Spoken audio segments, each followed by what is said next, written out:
Hey, Daniel. I know. Oh, there we go.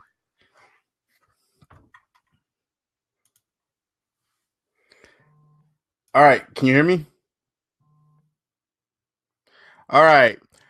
The government should subsidize basic hurricane protection products to areas in high risk of hurricanes.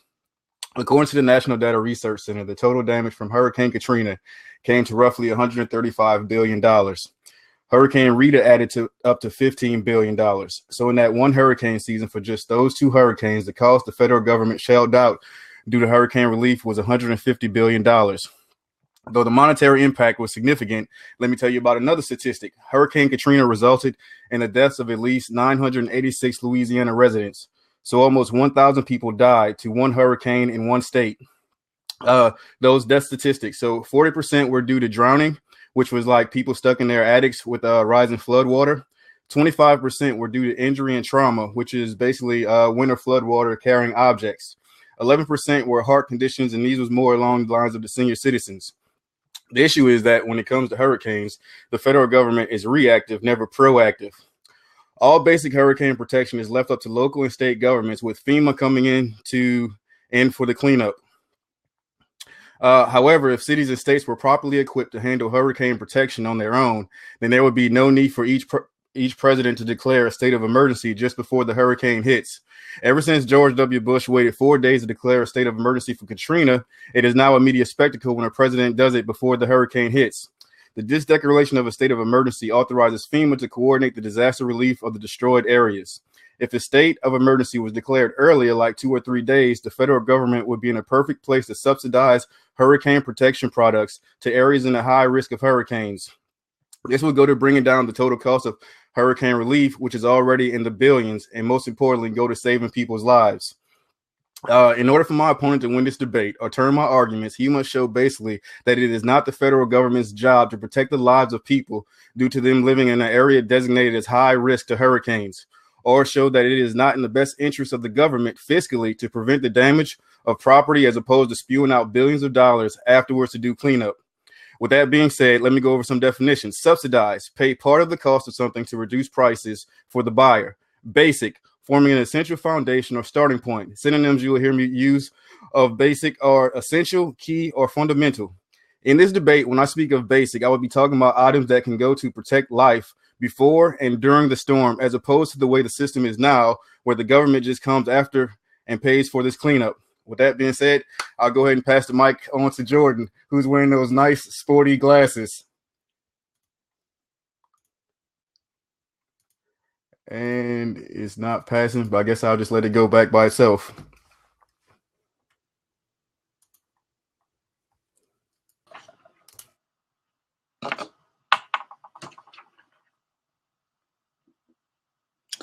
Thanks, Terrence. Yeah, I'm gonna argue that the government should not be, especially the federal government, should not be subsidizing these things. When it comes to the federal government subsidizing these things, it's basically a wealth transfer from people inland to coastal people. It's robbing Peter to pay Paul, right? So Peter lives upstate, Florida, should be paying for Paul's windows in the Florida Keys or whatever. Definitely someone not in Kansas having to pay for that. So there's definitely moral problems with the funding mechanism. I think these things should be left to local and state governments because that's where it's most relevant. And so let me look at the other things you said. Yeah, with the president doing a state of emergency, that's never going to change. I mean, hurricanes, especially Category 5s, they're going to be coming no matter how much you try to prepare or whatever you subsidize. That's going to be always the case. So, and that's part of the problem with these subsidies. They incentivize people to stay in these dangerous areas. So there's strings attached with this stuff, especially when it comes to the home improvement stuff. The resistant windows and roofs and stuff. You take that government money, and a lot of times you're required to stay there for 10 years. So if you want to move your family to a safer place, you're going to get penalized for that. And I just think there's a lot better ways to to promote safety that doesn't, doesn't cost the taxpayers in, Kansas or Detroit or places that's not an issue for them. There's a lot better ways to do this, and I'll go into that in other things in the next rounds. Let me see what else you said. Yeah, as you said, you mentioned a lot about protecting lives. To me, this is more about protecting property than lives. Usually, these places get evacuated. If these are on the news a lot before, and ideally you'd get evacuated, and this is more about protecting property in my mind than protecting lives. And with that, I'll go ahead and turn it back over to you.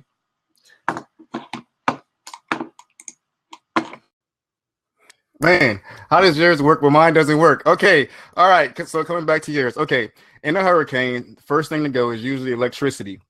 Either strong winds or debris can take out power lines, or in some case, flood waters rise to a point that is not safe to run power stations. Okay, when the power is out due to a reason greater than the flip of a switch, it is a complete crapshoot as to when power is going to be available again. After power, second to go is mobility. Once again, debris and flood waters can hinder the ability of families to leave their homes to gather food and water or even evacuate after the hurricane has hit. For these reasons, a basic hurricane survival list consists of things like bottled water, food that won't spoil, flashlights with batteries, AM/FM radios with batteries, gasoline powered generators, and gasoline. Right now, we are 1 week past when Hurricane Maria hit Puerto Rico. And let's look at the situation there. As of this morning, 97% of the island is still without water. The estimate is a full 3.4 million residents are still in the dark. Hurricane recovery is also a slow process. There are still parts of the island that the first responders have not been able to get to. In the meantime, while waiting on first responders to get to them, these people are without food and water and electricity. The president declared Puerto Rico to be a national disaster on September 17th, about 3 days before the hurricane hit the island. The way the funds are used right now are counterproductive. The funds are allocated, then they sit until after the hurricane hits, then the funds are used for recovery. These are funds that could have been used to provide protection products for those who were unable to evacuate before the storm hit. Had the federal government subsidized some of the basic items I just identified prior to the hurricane, these things would currently be in use, extending the life expectancy of those currently going without. The government subsidizing basic hurricane protection products to areas in high risk of hurricanes, like areas in and around the Gulf, is the government making it easier for people in these areas to protect themselves from Mother Nature. The items I have listed and will list further on in debate are items the government will now purchase and give away freely as part of recovery. The difference is, as a part of recovery, the damage has already been done and lives have already been lost and will continue to be lost in the upcoming days until the first responders can get everywhere. When talking about like places that people should actually evacuate and stuff like that, you have to understand there are certain places, and there are these low income families. They are not basically in the capability to be able to evacuate. Now I didn't include that inside my basic because I was just going with basic hurricane protection. But in order to get these people, like I would consider it to be not basic, more advanced, which would be the cost that it would take in order to evacuate these people. Because a lot of these people are senior citizens who don't have cars. So it's a lot more profitable to protect their lives and make sure they're safe there in their homes, as opposed to trying to evacuate everyone. Okay, so when you say basic, you're talking about, you mentioned water, radios, food. Is that right? Or sorry. Okay. Well, those things seems pretty. I mean, they're extremely important, of course, but I mean, everybody's got TV these days, and everybody with a TV knows the weatherman's telling them to stock up on this stuff. Before the hurricane hits, and I live in Oklahoma. There's lots of tornadoes here. I've been hunkered down in my basement with food and water and a radio and stuff. The thought of the federal government having to get that stuff for me seems kind of crazy. I mean, the federal government is for, standing armies, national defense, like interstate highways, big stuff here, not, bottles of water. I think local governments can take care of that just fine, especially, private citizens should definitely be able to handle that with no problem. So I just don't see a convincing reason for the federal government to step in here. I'm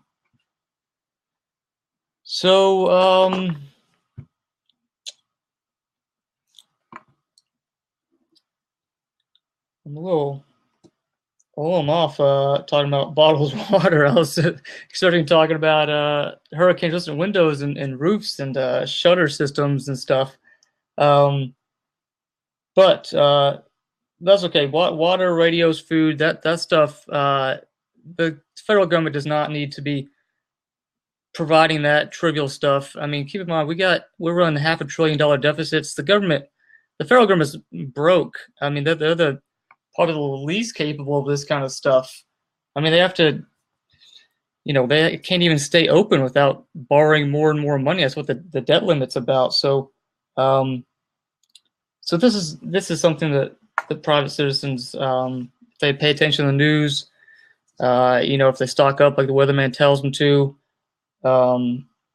local governments, they're used to the stuff because they live in those areas. Local governments and state governments are more than capable of taking care of this kind of stuff. And I know you mentioned some of the numbers earlier. So if the goal of this is to, I guess I'm back on the home improvement stuff, is to prevent damage, it doesn't seem to be working according to the numbers. I mean, Irma did as much damage as the previous 4 hurricanes before it. So we're not making much progress there, and that's with these subsidies being in place for over a decade. And I'll give it back to you. All right, so I don't want you to think I'm ignoring all your stuff, but I'm making a note of all your stuff. So what I want to say is this. Now, going back to some of the other supplies that you were leaning towards. So according to weather.com, wind damage accounts for 11% of death during hurricanes. Though 11% is low, we are talking about human lives. So death from wind damage is something that can be mitigated down lower than 11%. So the most popular way to prepare for a storm is plywood. Homeowners typically board up a day or two before the storm. This is one of the most cost-effective ways of preventing wind damage. At $20 or $30 a sheet for low-income families, this can still be expensive. Not to mention, low-income families are often the families that cannot evacuate to other safer places. The government subsidizing materials like plywood and nails at even a rate as low as 15% of the cost will help to make these materials more affordable for the most needy of those who have no choice but to stay behind for hurricanes. You like to lean on the part of people that can evacuate, but you're leaving out the people that cannot evacuate. The government can look to subsidize these materials prior to the hurricane or continue to pay through FEMA the cost of a complete window afterwards. Currently, the Department of Energy offers tax credits, rebates, and special savings for those integrated renewable and clean energy sources when building their homes. The Department of Housing and Urban Development already handles subsidized homes all across the country. With the amount of the families displaced during hurricanes, it has a vested interest in ensuring that homes can withstand hurricane damage.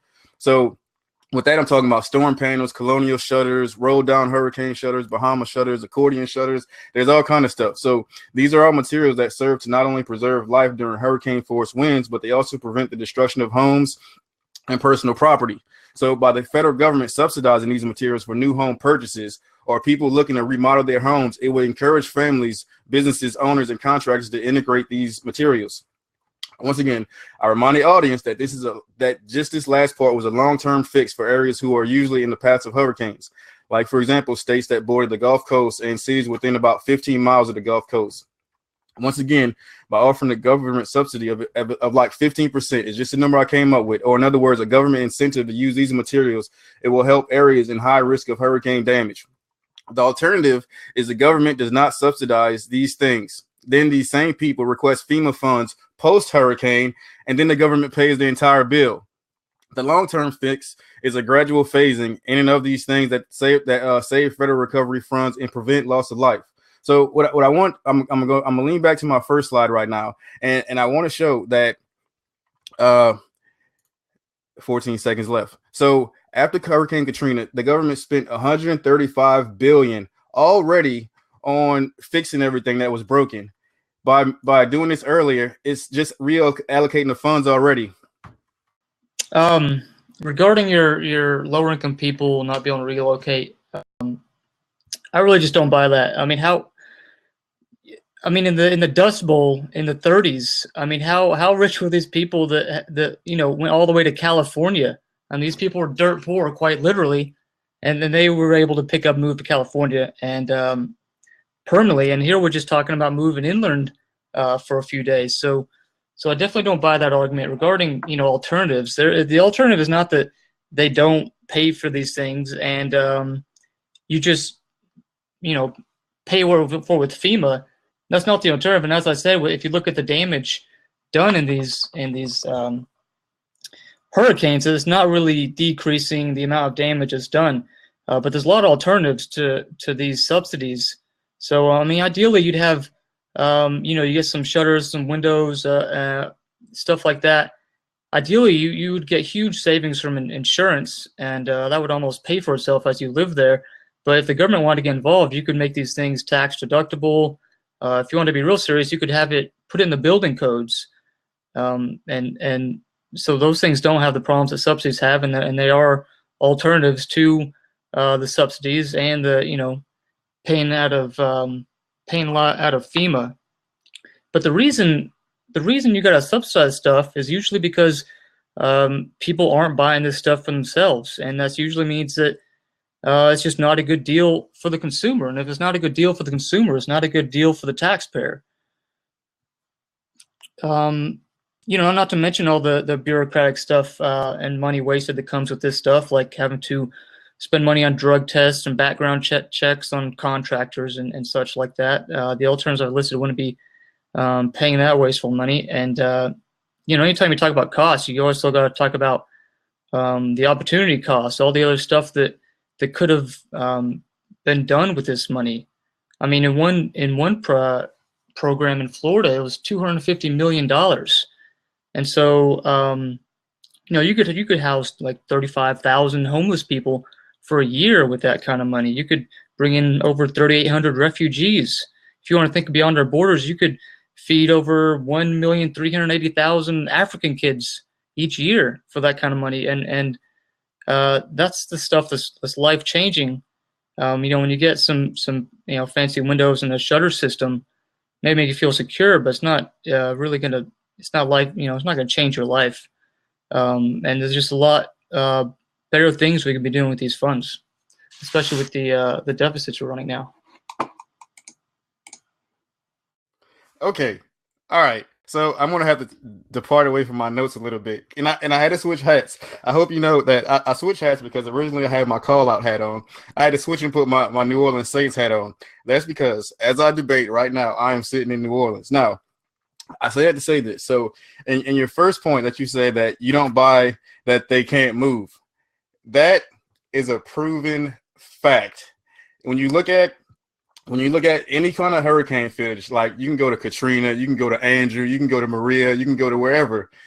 There are people that do not have the money, do not have the funds to physically evacuate. Not to mention, you're just proposing something without thinking it all the way through. You're not thinking of the second and third order effects. You're saying they should go evacuate. Evacuate where? Okay, and then were you talking about what about the senior citizens? If they have no loved ones left, should they just poof and just say go drive and stay in a rest area somewhere? Not to mention another part that you're missing is the fact that I brought up in my other debates. Okay, so right now the way the process goes is that before the hurricane hits, the president is already allocating these funds for repair and everything else.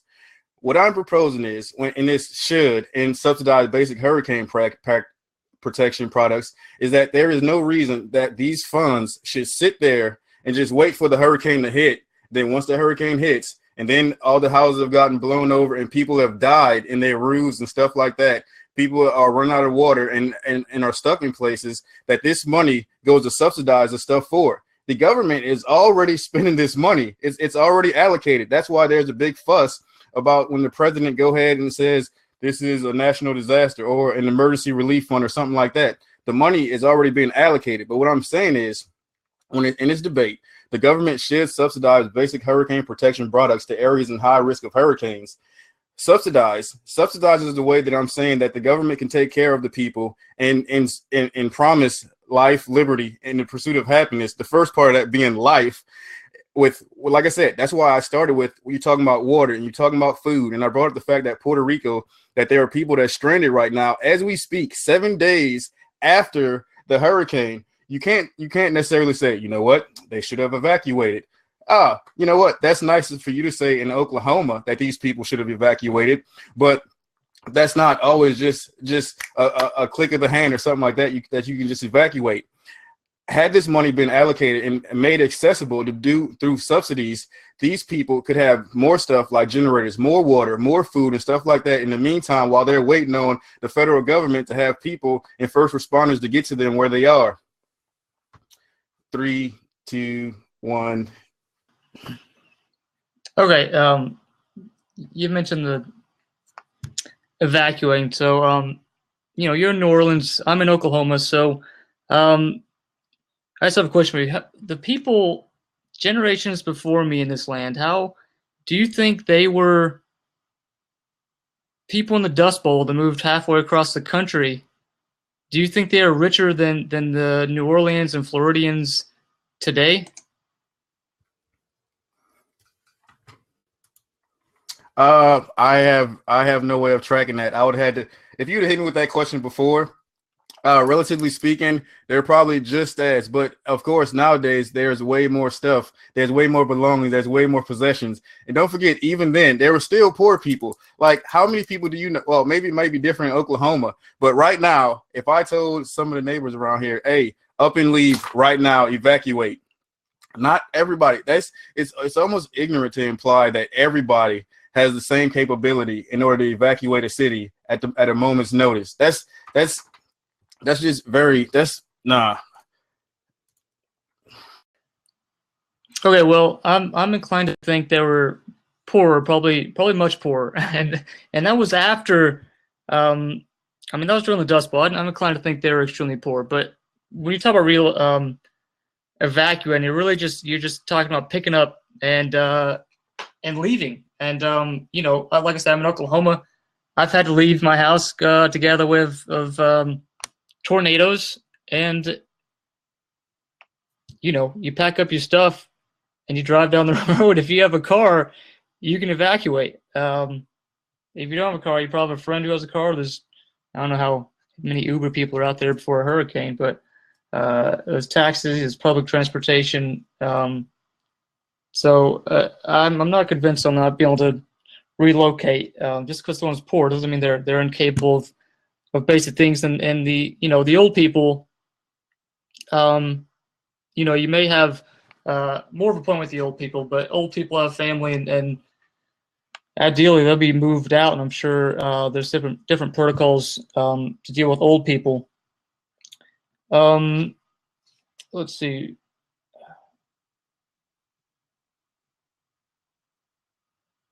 What else were you talking about? I forgot. Man,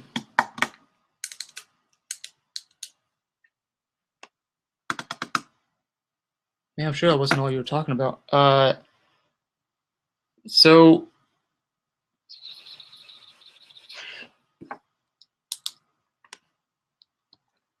I'm gonna hand it back to you.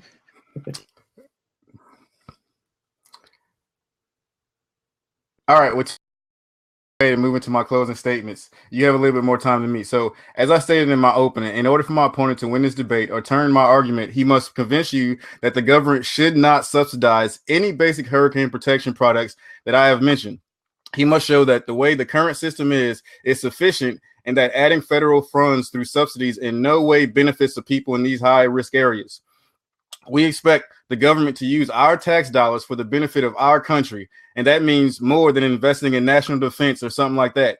How is our government working to provide life, liberty, and the pursuit of happiness if it's okay to wait for a predicted and tracked natural disaster to hit, cause damage, kill people, then it acts? If the FBI, another federal agency, if the FBI received a terrorist threat a week out, it would not wait until after the incident to act. By subsidizing these materials, it is not giving these things away. It is helping people be able to take care of themselves and survive. Once again, the numbers were $135 billion and 986 people died from Katrina. It is most definitely in the best interest to prevent the damage as opposed to hemorrhaging money after the hurricane. Now, that's the end of my closing statements right there. What I want to bring up is this. Okay, my opponent said that the people should pick up and jump in their car and drive. Okay, put that in context with Puerto Rico. Where exactly should the people of Puerto Rico have driven to? I'm not sure where they were driven to. I'm pretty sure it's an island, so I'm sure maybe they should just drive around in a circle or something like that, but it wouldn't have helped. Second, you said there's a different protocols for dealing with old people. Where? The fact of the matter is, every state government waits and writes, like Governor Blanco from Louisiana, right before Katrina, she wrote to President Bush and said, please declare a state of emergency. That's because that unleashed funds that enabled her to be able to do stuff. Like I said, subsidizing basic hurricane protection, products and protection helps bring those funds from behind being counterproductive after the hurricane to being able to prevent some damage and death. Okay, I guess this is my closing statements. 4 minutes. Okay, yeah, with old people, yeah, I mean, of course there's a protocol. I mean, there's been old people since the beginning of time. There's been hurricanes since the beginning of time. This isn't, it's not like this is the first time we've had a hurricane and an old person, and now the federal government needs to come save us. I mean, I have a grandma, you probably have a grandma, and there's a Cat 5 coming towards us. My grandma's staying in her house. Yeah, I'm gonna go grab her. And I bet any grandson would say the same. Regarding your assertion that the government needs to pay for food and water, and that goes along with our right to life. If you really believe that, you might as well start supporting communism, because if you want the government to provide food and water for us, that's going to be communism. That stuff is, I mean, and in those countries that do provide food for their countries, there's usually food shortages and mass starvation. So I don't think the federal government needs to give us food and water, and I definitely don't think that goes as a part of the right to life.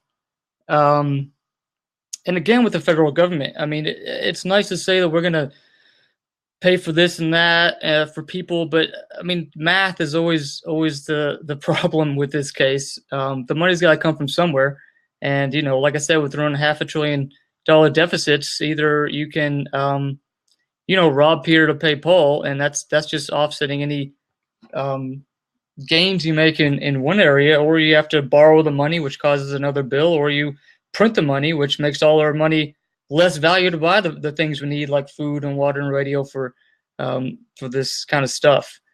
And like I alluded to before, if this is trying to prevent, these subsidies have been going on for over a decade, and if it's trying to prevent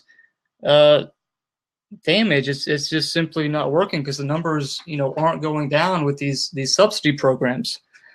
And so yeah, I think it's pretty easy to claim that the government shouldn't be buying, the federal government shouldn't be buying bottles of water, and I think that you sort of have the burden of proof here, in that you're claiming that the government take positive action and send taxpayer money on stuff, and I just don't think that you've fulfilled that burden.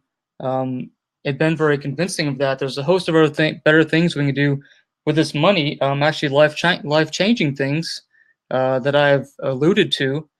I mean, like I said, $250 million. There's a lot. There's in one Florida deal. There's a lot we can do with that, and subsidizing trivial things that